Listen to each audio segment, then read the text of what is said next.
इसका हम कोई महत्व नहीं रखते कि कोई बड़ी बात है। अरे जीवन उनके हाथ में, आज ले लें या कल ले लें, लेना ये जीवन उनको समर्पित है। जैसा अगर आप संकट में हैं, पुकार के देखिए राधा, पूरा दृश्य बदल जाएगा। पुकार के तो देखिए, पर बिना अपनापन हुए पुकार नहीं सकते आप उस समय। अरे दैया रे ऐसे आएगा, राधा नहीं निकले, अरे बाप रे ऐसे आएगा, राधा नहीं निकलेगा क्योंकि तुम्हारे दैया और बाप है ना। हाँ, हमारे तो यही है जो कुछ है, राधा। दर्शन करने राधा वल्लभ जी के जा रहे थे, शराब पिए मोटरसाइकिल से, उधर से कोई आ रहा था, हमारे दोनों पैरों के बीच में पहिया मोटरसाइकिल रफ्तार से आ रहा था।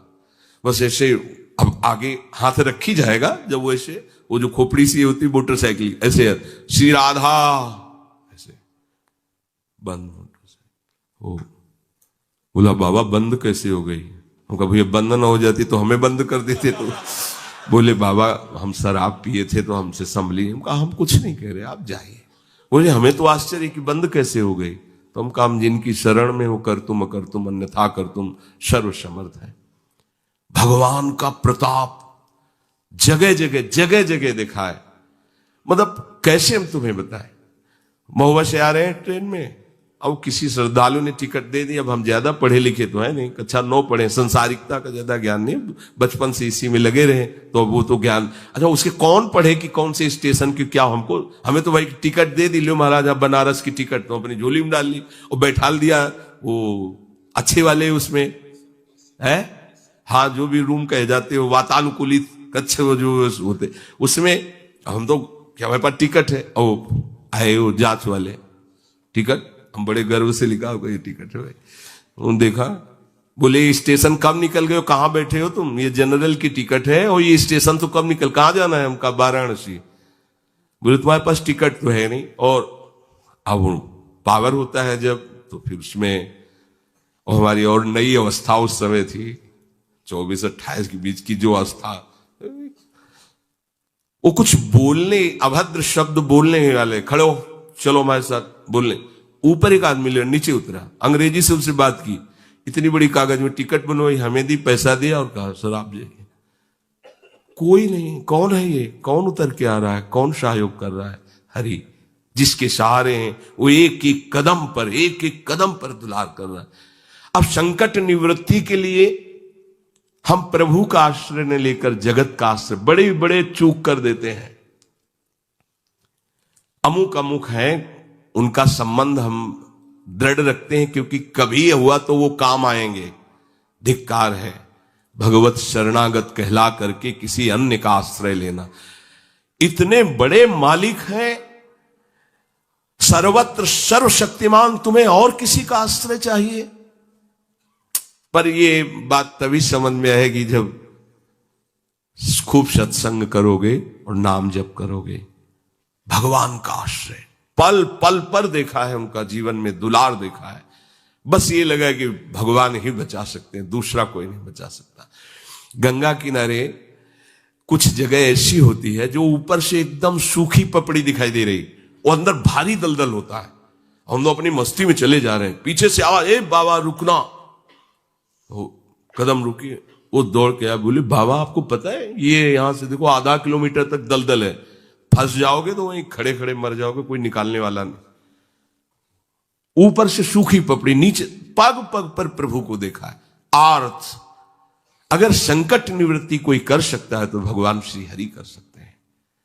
आप उनका आश्रय, भगवान उसको अपना कर के कहते हैं बड़ा उदार है, उसने मेरी शरण ली। उदार, जैसे बच्चा दौड़कर घर आ जाए, मां की गोद में बैठ जाए तो मां क्या कहती है, बहुत दुलार करती है। ऐसे दुलार करते हुए उस मनुष्य को भगवान करे ये बड़ा उदार है, बड़ा सुकृति है, इसने दुख निवृत्ति के लिए मेरा आश्रय लिया।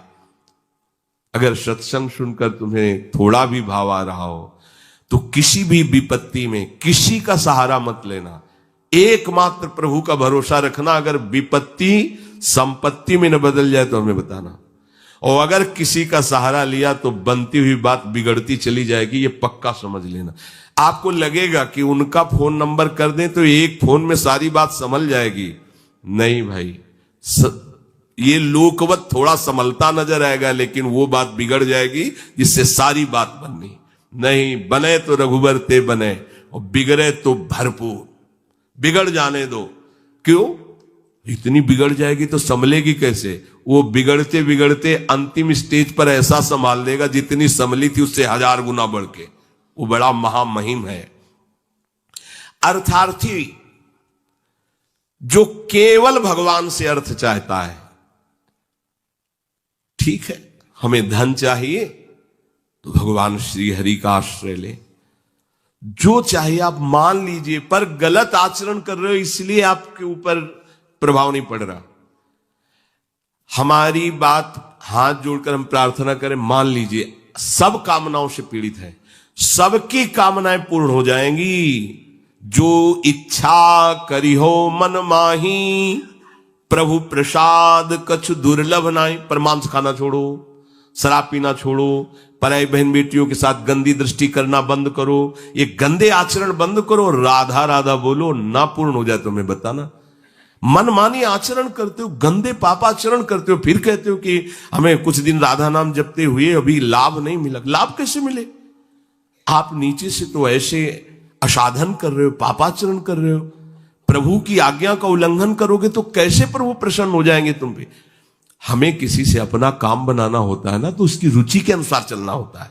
एक साधारण व्यवहार की बात करें, हमें आपसे काम बनाना है तो हमें आपकी रुचि देखनी पड़ेगी और आपकी रुचि के अनुसार चलना पड़ेगा। आपकी भावना में हमारी कदर बने तब हमारी बात बनेगी। तो हमारे प्रभु तो पहले ही कहते हैं तुमसे कि ममई वांसो, तू मेरा है। पर प्रभु की आज्ञा है शास्त्र के अनुसार चलो, जो मैं बोल रहा हूं वैसे ही चलो। ऐसा चलोगे तो तुम्हें धन मांगना ही नहीं पड़ेगा। आपको मजाक लगता है ये सब कथाएं सुनकर, अगर विश्वास हो तो तुम्हें मजाक न लगे, ऐसा तुम्हारे जीवन में भी हो जाए। नरसिंह मेहता जी के पास उनकी बेटी के यहां भात भरने के लिए जब चर्चा चली तो अब ये लगा कि अगर यहां निमंत्रण नहीं भेजेंगे तो बहू को दुख होगा, और निमंत्रण भेजते हैं तो बेइज्जती की बात होगी, क्योंकि सब बाबा जी आएंगे फटे पुराने कपड़े, मजीरा और करताल लिए, और हरि नाम कृष्ण नाम गोविंद नाम कीर्तन करने। अब यहां वीआईपी लोगों के बीच में और लोग पूछेंगे कौन है, तो कहेंगे समधी, बेइज्जती महसूस होगी। धनाभिमानियों को ये रहता है कि ये तो भिखारी हैं, बाबा जी हैं, इनके सामने क्या बेइज्जती नहीं। तो बोले इतना लिख दो कि वो आएंगे ही नहीं, इतना पर्चा में भात का सामग्री लिख दो कि वो आएंगे ही नहीं। ये बात जमे कि निमंत्रण भी हो जाएगा और नहीं आए तो बेटी भी, जो बहू है वो भी नाराज नहीं होगी, भाई निमंत्रण तो गया है, पूरा लिख दिया। नरसिंह मेहता जी के पास पत्र गया, उन्होंने देखा, जाके ठाकुर जी के चरण, महाराज ये पत्र, क्योंकि भगवान के सिवा कोई आश्रय है नहीं। तैयारी की गाड़ी में, तो अब वहां 10-5 तो संत महात्मा कीर्तन, पूरी मंडली भगवत कीर्तन कर, गाड़ी में बैठ के, अब नरसिंह जी के सिवा उनका कोई था नहीं, और नरसिंह जी की हरि आश्रय। अब जहां नरसिंह जी वहीं, मान लो अपने लोग चलेंगे तो पूरे चलेंगे, जहां चलेंगे। अब कीर्तन करते हुए ऐसा भात भरा था ठाकुर जी ने कि भूतो न भविष्यति, स्वर्ण की वर्षा हुई थी, लिखा है स्वर्ण की वर्षा हुई थी।